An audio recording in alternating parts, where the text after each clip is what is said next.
Hello दोस्तों, कैसे हैं आप सभी लोग। आई होप आप सब बढ़िया होंगे।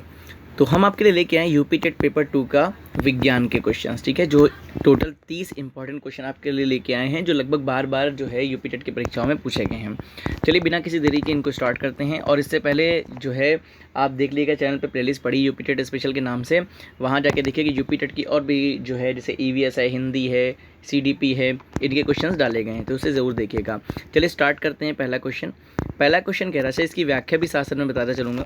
पहला कह रहा है, पौधे में जल का परिवहन किसके द्वारा होता है? जाइलम, फ्लोएम, कैम्बियम या फिर कॉर्टेक्स। तो याद रखिएगा ऑप्शन हो जाएगा ए। आप जल किससे याद रखिएगा? जा से जल, जा से जाइलम याद रखिएगा, और फा से फल, फा से फ्लोएम याद रखिएगा। ठीक है, चलिए देखिए इसको जो है व्याख्या कह रहा है जाइलम। देखिए व्याख्या क्या है, जाइलम ऊतक पौधों की जड़ों से पत्तियों तक जल और खनिज लवणों को पहुंचाने का कार्य करता है। नेक्स्ट क्वेश्चन है क्वेश्चन नंबर 2, कह रहा मानव शरीर की सबसे बड़ी ग्रंथि कौन सी है? तो आपको पता है सबसे बड़ी ग्रंथि कौन सी है? यकृत है। ऑप्शन नंबर बी सही हो जाएगा। ठीक है, चलिए नेक्स्ट क्वेश्चन देखते हैं। क्वेश्चन नंबर 3 है, जो व्याख्या मैं नहीं पढ़ रहा हूँ, समझ लीजिए छोटी मोटी, आप आराम से उसको वीडियो को करके देख सकते हैं। विटामिन सी का रासायनिक नाम क्या है? तो एस्कॉर्बिक एसिड है। ठीक है, ऑप्शन बी सही हो जाएगा। ठीक है, एस्कॉर्बिक एसिड, विटामिन सी को एस्कॉर्बिक एसिड कहा जाता है, जिसकी कमी से कौन सा रोग होता है? स्कर्वी रोग। ये बात ध्यान रखिएगा। कौन सी कमी, इसी कमी से कौन सा रोग होता है? तो स्कर्वी रोग होता है। आप मुझे बताइए विटामिन ए की कमी से किसका रोग होता है? कमेंट करके जरूर बताइएगा। नेक्स्ट क्वेश्चन है, ध्वनि की तीव्रता किस में मापी जाती है? हर्ट्ज, डेसिबल, मीटर, वाट। तो देखिए वाट तो शक्ति का मात्रक हो गया, ठीक है, और मीटर जो है वो लंबाई का हो गया, हर्ट्स हो गया जो है आपका आवृत्ति का। तो बचा क्या? डेसिबल। तो ऑप्शन कौन सा जाएगा? ऑप्शन से जाएगा बी, यानी कि डेसिबल। ठीक है, चलिए देखिए लिखा हुआ है, ध्वनि की प्रबलता या तीव्रता को डेसिबल यानी कि डीबी इकाई में मापा जाता है। नेक्स्ट क्वेश्चन देखते हैं। क्वेश्चन नंबर 5 कह रहा है कि रक्त का पीएच मान कितना होता है? तो याद रखिएगा इसका ऑप्शन से जाएगा बी, यानी कि 7.4 होता है। ठीक है, चलिए देखिए लिखा है यहाँ पे, मानव रक्त का पीएच मान 7.4 होता है लगभग, जो इसे हल्का क्या बनाता है? क्षारीय। 7 से कम वाले अम्लीय होते हैं, 7 से ऊपर वाले क्षारीय होते हैं, 7 वाले उदासीन होते हैं, आपको पता ही है। ठीक है, चलिए नेक्स्ट क्वेश्चन है कि निम्नलिखित में से कौन सा ऊर्जा का नवीकरणीय स्रोत? याद रखिएगा ऊर्जा का नवीकरणीय स्रोत मतलब ऊर्जा जो समाप्त ना हो। तो कोयला समाप्त हो जाएगा, प्राकृतिक गैस समाप्त हो सकती है, पेट्रोलियम समाप्त हो सकता है, लेकिन ऑप्शन ए सी यानी कि सौर ऊर्जा। तो ऑप्शन कौन सा जाएगा? सी से हो जाएगा। देखिए लिखा हुआ है सौर ऊर्जा कभी समाप्त ना होने वाला स्रोत है, इसलिए इसे नवीकरणीय ऊर्जा स्रोत कहते हैं। नेक्स्ट क्वेश्चन है, कह रहा है कि विद्युत बल्ब का फिलामेंट किस धातु का बना होता है? तो ये तो आपने पढ़ा होगा हाई स्कूल में, टंगस्टन का बना होता है। ठीक है, चलिए टंगस्टन का गलनांक बहुत उच्च होता है, बात समझ रहे हैं ना? गलनांक बहुत उच्च होता है, इसलिए इसका उपयोग फिलामेंट बनाने में किया जाता है, और कोई धातु होगी तो गल जाएगी। ठीक है, चलिए नेक्स्ट क्वेश्चन देखते हैं। क्वेश्चन नंबर 8 कह रहे कोशिका का शक्ति ग्रह किसे कहा जाता है? तो ऑप्शन हो जाएगा सी, यानी कि माइटोकॉन्ड्रिया को कहा जाता है। ठीक है, तो लिखा हुआ है माइटोकॉन्ड्रिया में कोशिकीय श्वसन होता है, इसमें एटीपी के रूप में ऊर्जा मुक्त होती है। आपको मुझे बताना है ग्लूकोज के एक अणु से कितने एटीपी के अणु बनते हैं, और एटीपी को कहते क्या है? तो हम आपको बता दें, कोशिका की ऊर्जा मुद्रा कहते हैं इसको, जो है एटीपी को। ठीक है, चलिए क्वेश्चन नंबर 9 है। 9 क्या है? कह रहा है मनुष्य के शरीर में हड्डियों की कुल संख्या कितनी होती है? तो याद रखिएगा एक वयस्क मनुष्य के शरीर में 206 होती हैं, बच्चों में कुछ और गिनती होती हुई है। अगर आपको पता है तो कमेंट करके ज़रूर बताइएगा। ठीक है, देखिए लिखा हुआ एक वयस्क मनुष्य के शरीर में 206 हड्डियाँ होती हैं। चलिए नेक्स्ट क्वेश्चन है, प्रकाश संश्लेषण में कौन सी गैस निकलती है? तो आपको पता है गैस कौन सी निकलेगी भाई? पौधों से जो निकलती है वो हम लेते हैं, यानी कि ऑक्सीजन। तो ऑप्शन कौन सी हो जाएगा? इसका ऑप्शन नंबर बी सी हो जाएगा, ऑक्सीजन। ठीक है, नेक्स्ट क्वेश्चन देखिए लिखा हुआ है प्रकाश संश्लेषण प्रक्रिया में पौधे जल और CO2 का उपयोग करके भोजन बनाते हैं और ऑक्सीजन गैस मुक्त करते हैं। चलिए क्वेश्चन नंबर 11 कह रहा है कि शुष्क बर्फ किसे कहते हैं? तो याद रखिएगा ठोस कार्बन डाइऑक्साइड को शुष्क बर्फ कहते हैं। नेक्स्ट है, देखिए इसे गर्म करने पर ये सीधे गैस में बदल जाती है, इसे ऊर्ध्वपातन कहते हैं। क्वेश्चन है 12 कि निकटदर्शी दोष को दूर करने के लिए किस लेंस का उपयोग होता है? तो याद रखिएगा निकटदर्शी दोष की बात करें तो ऑदर लेंस का उपयोग होगा। अब आप बताइए बेलनाकार लेंस और द्विफोकसी लेंस में किसकी कमी को दूर करने के लिए होता है? उत्तर लेंस तो आपको पता है, दूरदर्शी दोष।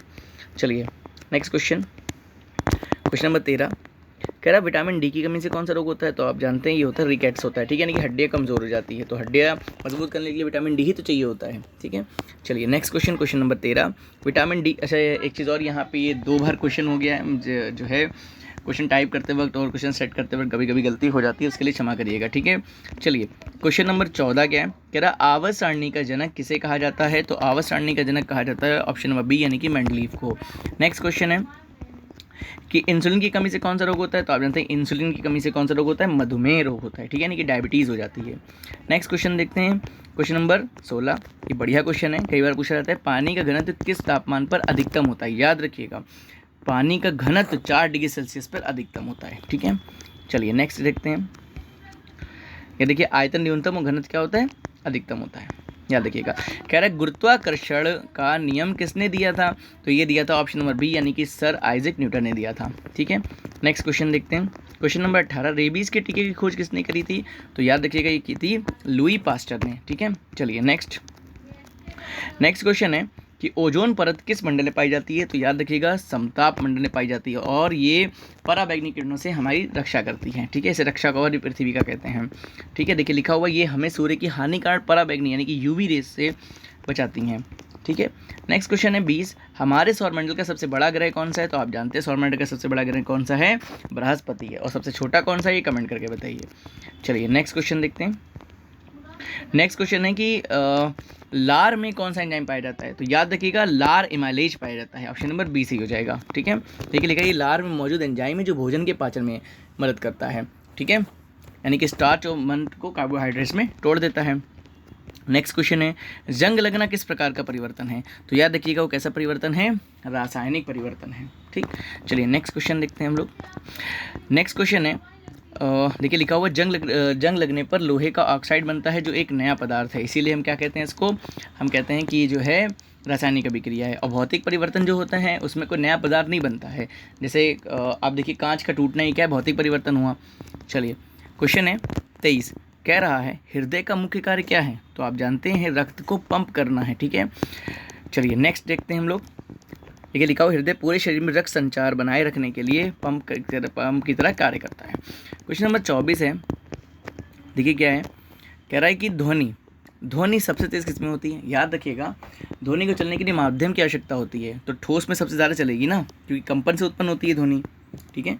तो इसका ऑप्शन कौन सा सही हो जाएगा, इसका ऑप्शन नंबर सी हो जाएगा ए यानी कि ठोस, ठीक है। नेक्स्ट कुछ देखिए यहाँ पे लिखा हुआ है ध्वनि तरंगों को चलने के लिए माध्यम चाहिए, ठोस में अणु पास होते हैं जिससे गति तेज़ हो जाती है। नेक्स्ट क्वेश्चन है कि एड्स किसके कारण होता है, बैक्टीरिया, वायरस, फंगस या प्रोटोजोआ, तो आंसर हो जाएगा बी यानी कि वायरस के कारण होता है। एड्स का फुल फॉर्म मुझे कमेंट करके बताइए। चलिए कमेंट करते रहिएगा ताकि आपकी तैयारी और अच्छी हो और हमें भी मोटिवेशन मिले, ठीक है। और वीडियो को लाइक करिएगा, अगर वीडियो पसंद आ रही तो लाइक शेयर सब्सक्राइब करना ना भूलिएगा। क्वेश्चन है कि अच्छा क्वेश्चन है नहीं 26 नंबर, देखिए परमाणु के नाभिक में क्या क्या होता है, याद रखिए एक परमाणु है, देखिए जैसे हमने माना ये परमाणु है, ठीक है, और इसके अंदर ये नाभिक है, ऐसा मान लीजिए, ठीक है, नाभिक है, तो नाभिक के अंदर एक तो प्रोटॉन होते हैं और क्या होता है न्यूट्रॉन होते हैं। भाई इसके अंदर क्या होते हैं, इसके अंदर प्रोटॉन होते हैं और न्यूट्रॉन होते हैं, और बाहर कौन चक्कर लगा रहा होता है, इलेक्ट्रॉन चक्कर लगा रहा होता है। तो कह रहा है परमाणु के नाभिक में क्या होता है, तो ऑप्शन कौन से हो गया, बी यानी कि प्रोटॉन और न्यूट्रॉन हो गया।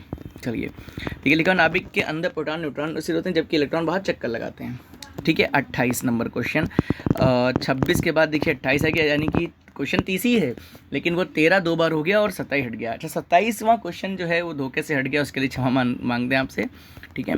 चलिए क्वेश्चन नंबर 28 देखिए, कह रहा सूर्य का प्रकाश कितने रंग होते हैं सूर्य के प्रकाश में, तो इसमें देखिए पहले आप बात को समझ लीजिए, सूर्य प्रकाश जो है अनंत रंगों से मिलकर बना है, ठीक है, अनंत रंग होते हैं, लेकिन हम ये नहीं कह सकते कि स्पष्ट कई लाइन होती है कि ये हुआ येलो, ये हुआ ग्रीन, ऐसा कुछ नहीं है, वो ऐसे ही बदलता रहता है, लेकिन स्पष्ट जो दिखाई देते हैं वो हम कह सकते हैं 7 दिखाई देते हैं, इसलिए कह देता है कितने रंग होते हैं 7 होते हैं, जैसे होते तो अनंत हैं, ठीक है। चलिए नेक्स्ट क्वेश्चन देखते हैं, क्वेश्चन नंबर, अच्छा विबग्योर से लिखते हैं, VIBGYOR violet, indigo, blue, green, yellow, orange और रेड, ठीक है, याद रखिएगा। चलिए क्वेश्चन नंबर 29, इसके बाद लास्ट क्वेश्चन होगा, कह रहा है एनीमिया किसकी कमी से होता है, तो याद रखिएगा ये होता है लोहे की कमी से, आयरन की कमी से होता है, ठीक है। देखिए लिखा है शरीर में आयरन की कमी से हीमोग्लोबिन कम हो जाता है जिससे एनीमिया रोग होता है। नेक्स्ट और लास्ट क्वेश्चन है इस वीडियो का, कौन सा रक्त समूह सर्वदाता होता है, A positive, B positive, O negative या ए बी पॉजिटिव। याद रखिएगा इसका ऑप्शन सी जाएगा सी यानी कि ओ निगेटिव। अब कुछ के मन में सवाल रहता है सर ओ पॉजिटिव भी तो होता है, तो देखिए इसके लिए व्याख्या मैंने अच्छी से लिख दी, इसको समझ लीजिए बात को। देखिए क्या लिखा हुआ है, ओ निगेटिव ये वास्तविक सर्वदाता है, ठीक है, क्योंकि ये पॉजिटिव और निगेटिव दोनों तरह के लोगों को रक्त दे सकता है। ओ पॉजिटिव, अच्छा ओ पॉजिटिव क्या है, ये भी बहुत महत्वपूर्ण है क्योंकि ये दुनिया में सबसे अधिक पाया जाता है, पाया जाने वाला ब्लड है, लेकिन ये केवल पॉजिटिव वाले लोगों को ही दे सकते हैं, ठीक है। इसलिए सर्वदाता किसको माना जाता है, वास्तविक सर्वदाता ओ निगेटिव को माना जाता है। अगर वीडियो अच्छी लगी तो लाइक करना ना भूलिएगा और जो है अपने दोस्तों में शेयर जरूर करिएगा, ठीक है। अब मिलते हैं नेक्स्ट वीडियो में, मुझे कमेंट करके बताइएगा कि आपको कौन सी वीडियो चाहिए। Thank you so much.